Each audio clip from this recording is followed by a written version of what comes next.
नमस्कार बच्चों। कल के वीडियो में हम लोग पढ़े थे फसल उत्पादन के बारे में। ठीक है, कैसे कैसे उसमें क्या क्या होता है, बुआई, मिट्टी तैयार करना, सिंचाई। आज हम लोग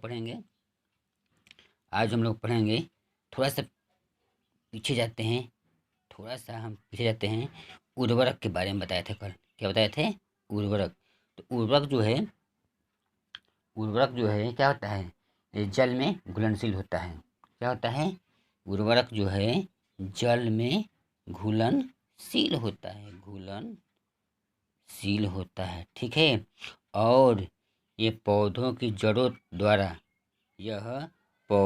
जड़ों द्वारा आसानी से अवशोषित हो जाता है।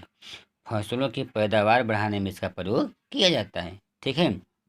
इसके बाद आपके क्रियाकलाप दिए हुए हैं, आप इसको कर भी सकते हैं। क्रियाकलाप 6 दिया है। ठीक है। अब हम कल पढ़े थे कंपोस्ट खाद और उर्वरक खाद पढ़े थे। आइए उसका अंतर कि कंपोस्ट खाद, या ऐसे कह सकते हैं उर्वरक एवं खाद, उर्वरक उर्वरक एवं खाद में अंतर। ठीक है। तो ऐसे हम दो भागों में बांट लेंगे। ठीक है, ऐसे ऐसे करके देखिए। जो हमारा उर्वरक है, इसका पहला अंतर हो जाएगा उर्वरक में कि यह प्रायः अकार्बनिक लवण होते हैं। कैसा होते हैं? अकार्बनिक लवण। ठीक है। इसमें कहा जाएगा कि यह एक प्राकृतिक पदार्थ है। खाद जो है एक, यहाँ लिख देते हैं, आप लोग लिख भी सकते हो, प्राकृतिक पदार्थ है। ठीक है। दूसरा इसका अंतर हो जाएगा, ये पहला पहला हो जाएगा। दूसरा अंतर हो जाएगा कि उर्वरक का उत्पादन फैक्ट्रियों में होता है। उर्वरक उर्वरक का उत्पादन कहाँ होता है? फैक्ट्रियों में होता है। और ये जो है खाद खेतों में बनाई जाती है। खाद जो होता है खेतों में बनाए जाते हैं। देखते हैं, जब हम कोई खरपतवार बाहर फेंक देते हैं खेतों में, कुछ दिन के बाद वो क्या बन जाता है? खाद बन जाता है। ठीक है। इसका तीसरा अंतर हो जाएगा, उर्वरक से मिट्टी को ह्यूमस प्राप्त नहीं होता है। उर्वरक से मिट्टी को, किसको? मिट्टी को ह्यूमस, कल बताए थे, ह्यूमस प्राप्त, ऐसे लिखते हैं इसको, प्राप्त नहीं होता है। क्या होता है? नहीं होता है। लेकिन इससे जो है खाद से क्या है? खाद से ह्यूमस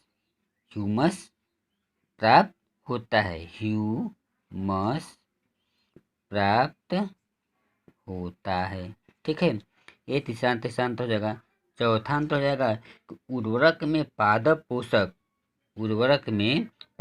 पोषक जैसे नाइट्रोजन, फास्फोरस, ठीक है, पोटेशियम, ये प्रचुरता में होती है। प्रचुरता का मतलब अत्यधिक मात्रा में होती है। ठीक है। और खाद में जो होता है पादप पोषक कम मात्रा में होता है। इसमें हो जाएगा कम, इसमें हो जाएगा अधिक। देखिए अंतर यही है। अंतर देखिए, इसमें जो होगा उसका उल्टा इसमें हो जाएगा। ठीक है। तो ये था हमारा उर्वरक और खाद में अंतर। ठीक है। ये आपको किताब में दिया है, आप लोग इसको पढ़ भी सकते हो, या हम बता दिए हैं, इसको आप लिख भी सकते हो। ठीक है। अब हम आगे चलते हैं। ठीक है, आगे चलते हैं। क्या? जैविक खाद। क्या? जैविक खाद तो हम लोग खेत में डालते ही हैं। उससे लाभ क्या होता है? आपके मन में प्रश्न आएगा ना कि भाई हम खाद क्यों डालते हैं फसल में। देखिए लिख देते हैं जैविक खाद के लाभ। देखिए लाभ कई लाभ हैं। पहला हो जाएगा जैविक खाद से, यहाँ लिख देते हैं, किताब में आपको दिया भी है। जैविक खाद से क्या होता है? मिट्टी की जल सोखने की क्षमता में वृद्धि होती है। मिट्टी जो जल होता है ना, मिट्टी की जल सोखने की क्षमता में क्या होता है? वृद्धि होता है। दूसरा इसका हो जाएगा, इससे मिट्टी भुरभुरा, देखते हैं ना खेत को, जब हम लोग मिट्टी तैयार जोतते हैं तो मिट्टी को क्या करते हैं? भुरभुरा कर देते हैं। क्या करते हैं? भुरभुरा। तो इससे मिट्टी भुरभुरी एवं समृद्ध होती है। समृद्ध का मतलब एकदम फ्रेश वो भरभरा जैसे होती है, जिसके कारण गैस विनिमय सरलता से होता है। जिसके कारण जो गैस होता है क्या होता है, विनिमय, विनिमय सरलता से होता है। ठीक है। इसके अलावा इससे मित्र जीवाणुओं की संख्या में वृद्धि होती है। इससे मित्र जीवाणुओं की संख्या में क्या होती है, वृद्धि होती है। और यह मिट्टी के गठन को सुधार देता है। क्या करता है, ये मिट्टी के गठन को सुधार देता है। ठीक है। तो ये जैविक खाद के लाभ हो गए, उर्वरक और खाद में अंतर हो गए। ठीक है। अब और आगे चलते हैं। अब हम लोग का तीसरा टॉपिक था, जो हम कल लिखवाए थे फसल के उत्पादन में, जो चौथा टॉपिक जो है क्या है, सिंचाई। क्या है, सिंचाई। देखिए यहाँ चौथा हमारा टॉपिक था सिंचाई। सिंचाई का मतलब एक तरह से हम कह सकते हैं पटवन। जैसे पानी हम लोग खेत में सींचते हैं ना, जैसे पानी से खेत फसल को पटाते हैं ना, उसी को हम लोग सिंचाई भी कह सकते हैं। ठीक है। तो देखिए हम लोगों के लिए भी जीने के लिए जल का अति आवश्यक है। जल ही जीवन हम लोग कहते हैं ना, कि जल ही जीवन हम लोग के लिए। उसी तरह पौधों के लिए भी क्या है, जल का होना अति आवश्यक है। ठीक है। तो पौधों को जीवित रहने के लिए जल की आवश्यकता होती है। इसलिए फसल के उत्पादन के लिए जल अत्यंत क्या है, जरूरी है। पौधों को जिन पोषक तत्वों की जरूरत होती है, पौधों को जिन पोषक, कौन सा तत्व, पोषक तत्वों की जरूरत होती है, वो पानी में, किसमें, पानी में घुलकर जड़ों द्वारा, किसके द्वारा, जड़ों, यहाँ लिख देते हैं, जड़ों द्वारा पौधों के विभिन्न अंगों तक। देखिए ये हमारा पौधा है, ये हमारा जड़ है, ये टहनी है, शाखाएं, ऐसे ऐसे कर कर इस यहाँ से हम पानी डालते हैं, तो इनके द्वारा विभिन्न अंगों तक इधर उधर सब क्या होता है, पहुँचता है। पौधों में लगभग 90%, कितना प्रतिशत, 90% जल होता है। ठीक है। बीजों का अंकुरण शुष्क स्थिति में नहीं होता है। बीजों का अंकुरण जो होता है, जो बीज जब अंकुरित होता है ना, जब जमता है, तो वो क्या होता है, शुष्क स्थिति में नहीं होता है। इसीलिए क्या, जल की आवश्यकता होती है। जल की आवश्यकता इसीलिए होती है ताकि वो शुष्क अवस्था में ना हो। ठीक है। अच्छी फसल उत्पादन के लिए फसलों को विभिन्न अंतराल पर पानी देना चाहिए। ठीक है। देखिए कुछ पौधे ऐसे होते हैं जो उसको हमेशा पानी चाहिए, यानी अधिक पानी चाहिए। कुछ पौधे ऐसे होते हैं जो पानी न के बराबर हो चाहिए उसको। तो ये फसल की उत्पत्ति के लिए होता है। देखिए क्या होता है, जो सिंचाई का जो मात्रा, सिंचाई जो होता है, ये समय के अनुसार, जलवायु के अनुसार, फसल एवं मिट्टी के प्रकार पर निर्भर करता है। जैसे बरसात सिंचाई, बरसात के में सिंचाई की जरूरत नहीं पड़ती है, क्योंकि उसमें हमेशा पानी होता रहता है। ठीक है। जाड़े के में कम से कम 1 या 2 बार दे देते हैं। लेकिन गर्मी के दिनों में पानी अधिक चाहिए फसलों के लिए। गर्मी के दिनों में क्या चाहिए, पानी अधिक चाहिए। ठीक है। क्योंकि उसमें ज़्यादा तापमान होता है गर्मी में, और पानी को जल्दी सूख लेता है। इस प्रकार फसल विशेष पर भी सिंचाई की मात्रा का प्रभाव पड़ता है। जैसे जैसे कुछ ऐसे फसल हैं जिसको अधिक पानी की आवश्यकता है, जैसे धान हो गया, गन्ना हो गया। ठीक है।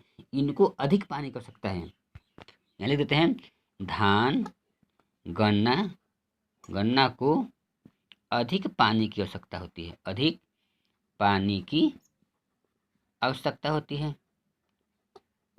ठीक है। और जैसे सरसों हो गया, चना हो गया, तीसी हो गया, इसको कम पानी की आवश्यकता होती है। क्या होती है, कम पानी की आवश्यकता होती है। देखिए आपको, आपका जो नीचे एक चार्ट दिया है, आप उसको बनाकर लाना है चार्ट को। जैसे आगे बता दे रहे हैं कि इस प्रकार मिट्टी के प्रकार पर भी सिंचाई की दर निर्भर करता है। जैसे बलुई मिट्टी के जल धारण क्षमता सबसे कम होने के कारण अधिक सिंचाई होती है। देखिए बलुई मिट्टी में क्या होता है, पानी जल्दी सूख देता है, तो उसमें ज़्यादा पानी की आवश्यकता होती है। ठीक है। इसके विपरीत अगर मिट्टी चिकनी हो, काली हो, तो क्या होता है, विपरीत चिकनी काली मिट्टी के जल धारण क्षमता अधिक होने के कारण उसमें जो होता है अधिक होता है, लेकिन सिंचाई की वो क्या होता है, कम होती है। ठीक है। देखिए क्रियाकलाप जो आपको साथ दिया है, ज़्यादा सिंचाई वाले फसल, कम सिंचाई वाले फसल का नाम लिखना है। तो आपको आज ये साल, आज हम होमवर्क में दे रहे हैं इसी को, कि क्रियाकलाप साथ पकड़ के लाना है। ज़्यादा सिंचाई वाले फसल, सिंचाई वाले फसल कौन कौन है, और कम सिंचाई वाले फसल कौन कौन है। कम सिंचाई वाले फसल कौन कौन है, ये आपको चार्ट में बना के लाना है। ये हमारा होमवर्क है।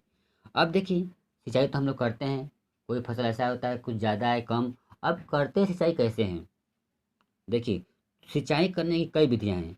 कुएं से करते हैं, नदियों से करते हैं, तालाबों से करते हैं, झीलों से करते हैं, ठीक है। ये सब क्या है, स्रोत हैं, सिंचाई के स्रोत, ठीक है। आपको किताब में दे दिया है, आप लोग पढ़ भी सकते हो कि सिंचाई, देखिए हम देते हैं सिंचाई के स्रोत जो है बहुत सारे हैं, नदी, कुआं, नहर, तालाब, झील इत्यादि, ठीक है। तो ये है सिंचाई के स्रोत, ठीक है। अब हम बात करेंगे सिंचाई की विधियाँ, किसकी, सिंचाई की विधियाँ, ठीक है। तो हम आज की वीडियो में इतना ही, ठीक है। तो कल की वीडियो में हम पढ़ेंगे सिंचाई की विधियाँ, क्या पढ़ेंगे, सिंचाई की विधियाँ। तो आज के लिए इतना ही, ठीक है। हमको उम्मीद है कि आप लोगों को समझ में आ गया होगा। अगर नहीं समझ में आ गया होगा तो आप हमको लिख करके या कमेंट करके हमको दे दीजिए, हम उसको अगले वीडियो में फिर भेज देंगे, ठीक है। तो बस आज के लिए इतना ही, धन्यवाद।